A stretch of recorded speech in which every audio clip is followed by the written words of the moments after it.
Subhuti was one of the chief disciples of Buddha, and he had been long wanting to propagate the teachings of his master. One morning, during Buddha's sojourn in Jetavana, just outside his abode, Gandhakutir, he protested before Buddha and sought his permission to spread his message far and wide. "Get up, Subhuti," Buddha said. "It's not easy being a teacher. Even if you are speaking beautiful words, there will be plenty who will criticize and condemn you. With your blessings and grace, O Shasta, I am sure it won't affect me. Do I have Tathagata's permission?" Buddha remained silent for a few minutes and made no further remarks. Subhuti sat there with his head bowed. Meanwhile, other monks approached Buddha with urgent tasks relating to Jetavana and other viharas, retreat centers and monasteries that were mushrooming in all parts of India. 3 hours later, Buddha had his meal and went inside his cottage for his daily rest. A few more hours passed, and when Buddha emerged again for the evening discourse, Subhuti was still outside with his head bowed. "Subhuti," Buddha said, "you are still here? I thought you got your answer from my silence." "I am not wise enough to know the meaning of Tathagata's silence, Lord. No one is." Buddha smiled and assumed his lotus posture. "What if you go to a village to teach, Subhuti, and people choose not to listen to you? What will you do?" "I'll not mind, Lord, for I'll remind myself that at least they are not calling me names or accusing me. What if they do that? I'll still smile, O Tathagata. For I'll remind myself that this is a small price to pay for spreading your message, that they may be doing much worse by abusing me physically. And what if they do that and hurl stones at you? I'll still be okay with Tathagata's grace. I'll remind myself that at least they haven't pinned me down and stabbed me. What if they do that? I'll take heart thinking that they have not killed me. And what if, Subhuti," Buddha asked in his usual detachment, "they do kill you?" "I'll be most happy, Tathagat." Subhuti replied, raising his head for the first time, beholding the beautiful form of Buddha with tearful eyes. He continued, "Other than dying by Tathagata's feet, I cannot think of a better nirvana than dying spreading Tathagata's message."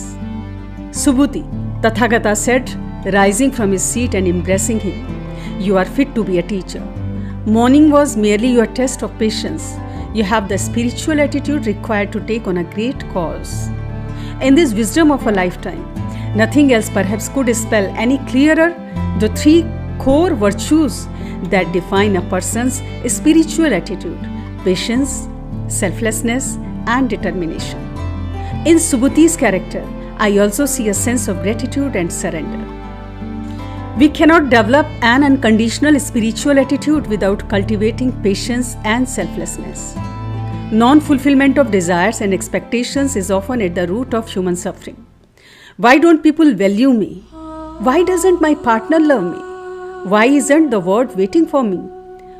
Why isn't my work appreciated? And so on. If I start giving a sermon on how expectations are bad, that won't work, because you already know all that. We are so compelled and controlled by our emotions and desires that when in the throes of them, our viewpoint seems so right and legit. No logic works at that time. That, however, can't be the excuse for not evolving spiritually. And that leads me to the crux of the matter today, a spiritual attitude. Unless we foster a spiritual outlook towards our own life and others, we can't really hope to rise above our petty thoughts and emotions.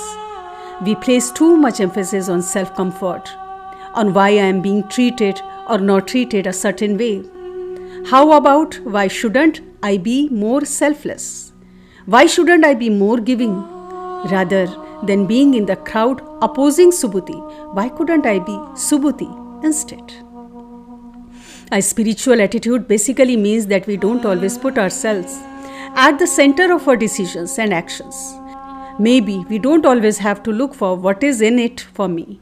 Why must every generous action of ours be reciprocated? After all, if it is truly selfless, then let it be just that, selfless. Have you noticed how sometimes we give a gift to someone and we want to know exactly what that person did with that gift? And we may even feel hurt if we find out that he or she didn't use it and passed it on to someone else. That means we never actually parted with a gift to begin with. Where is the act of giving in that?